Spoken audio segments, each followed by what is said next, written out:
Il est l'heure maintenant pour nous de regarder ce qui s'est écrit dans la presse égyptienne cette matinée. On va commencer avec le journal Chrouk qui nous dit que la peine de mort pour 183 frères musulmans, c'est bien sûr dans le procès qui se tient depuis pas mal de temps, qui a été confirmé hier du commissariat de Kébès.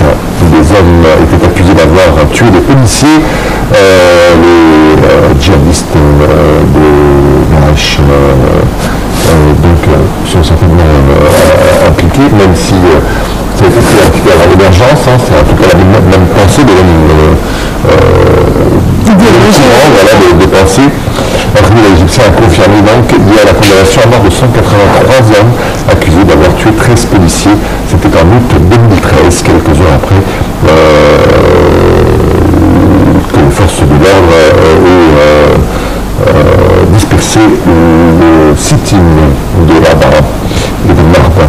Le même tribunal avait condamné à la peine capitale le 2 décembre 2014 en première instance 188 hommes accusés d'avoir participé à un raid contre ce commissariat de police de Kébès. Donc, c'était le 14 août 2013.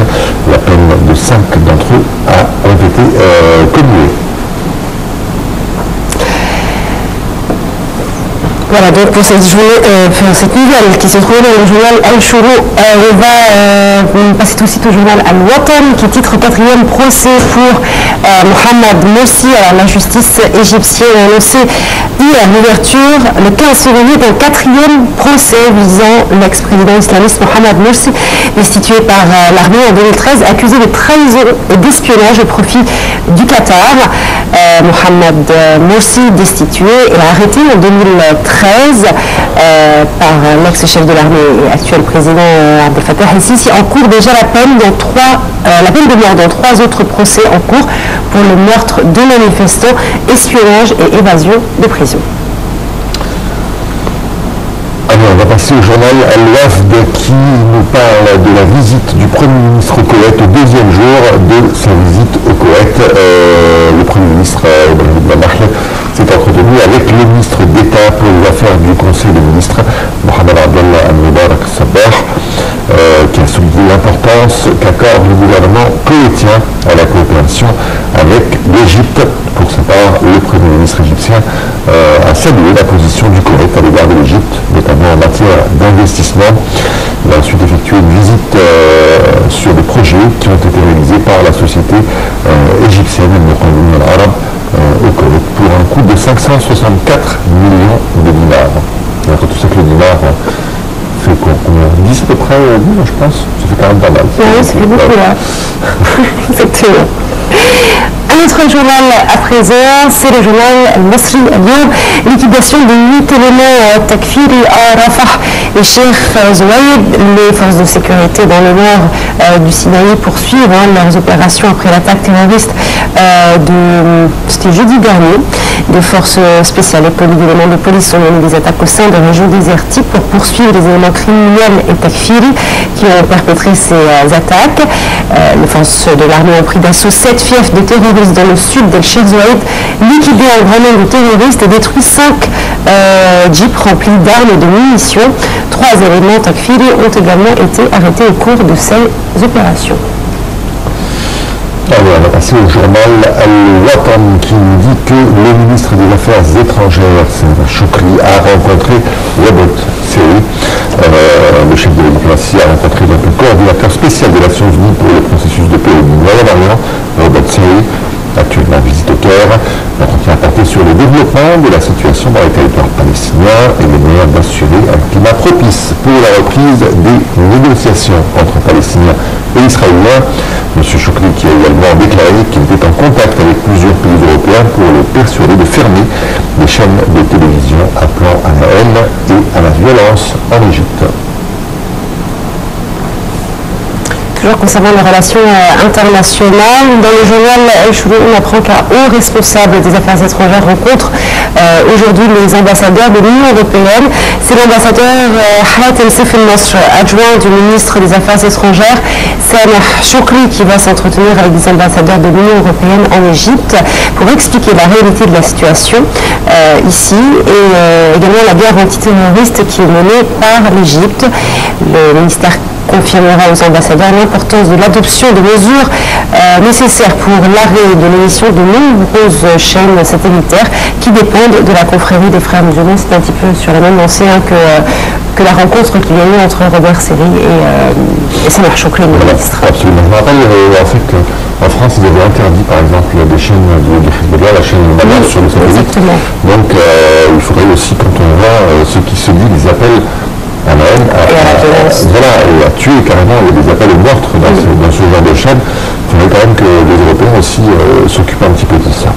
Allez, on va passer au journal Al-Wafd maintenant, Al-Wafd qui nous parle d'une nouvelle mesure qui a été annoncée par le ministère du Transport pour lutter contre le terrorisme. Le ministère des Transports a décidé de proposer 1 an de transport gratuit pour toute personne qui signale des actes de sabotage dans le réseau du métro ou bien dans le réseau des trains de banlieue également.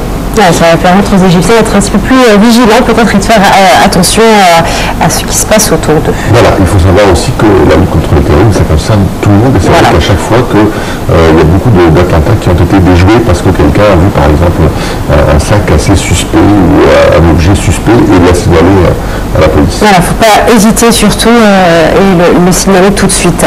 On va retourner au journal Al-Masri Al-Youm. L'Australie remercie le président Al-Sisi pour la libération de Peter Grace, le journaliste australien d'Al Jazeera. Peter Grace, condamné à 7 ans de prison, a été gracié hier par le chef de l'État. Il a quitté l'Égypte à destination de Chypre.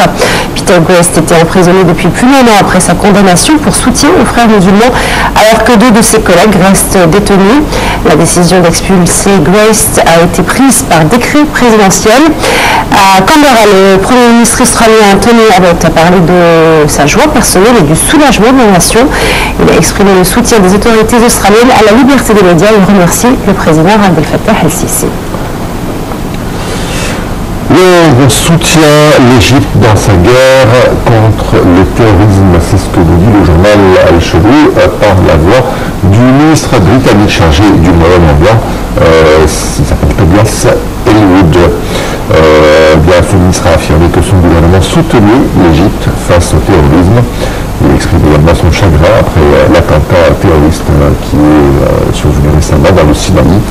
Le terrorisme ne menace pas seulement l'Égypte, mais le monde entier, a dit Tobias Ellwood, qui a confirmé l'importance de la coopération entre tous les pays du monde pour faire face à ce fléau.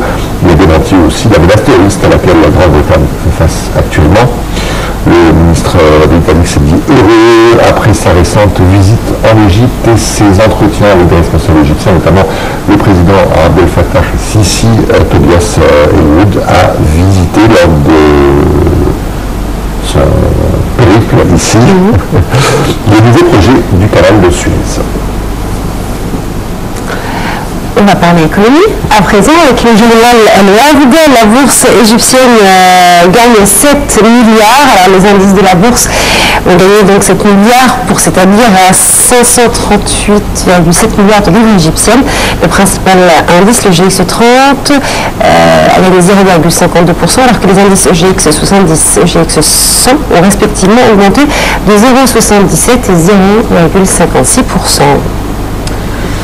Et on va terminer avec le journal Al-Watan qui nous dit que Mohamed Salah, l'attaquant international égyptien, quitte le Blues pour aller à la Viola. Il va changer de couleur. Il rejoint donc l'équipe de la Fiorentina, c'est le club de la ville de Florence jusqu'à la fin de la saison. Alors, il faut savoir que Juan Guadrado a fait le chemin inverse, lui, de la Fiorentina en fait, il va procéder à l'échange, à Chelsea. Oui, mais c'est après. En fait. Chelsea ne veut pas lâcher Mohamed Salah, c'est juste après. La Viola donc va accueillir Mohamed Salah, le égyptien des Blues. Mohamed Salah qui a 22 ans, a été prêté à la Fiorentina jusqu'à la fin de la saison. Salah n'avait joué que 3 matchs de première ligue cette saison et 8 matchs en tout avec les Blues.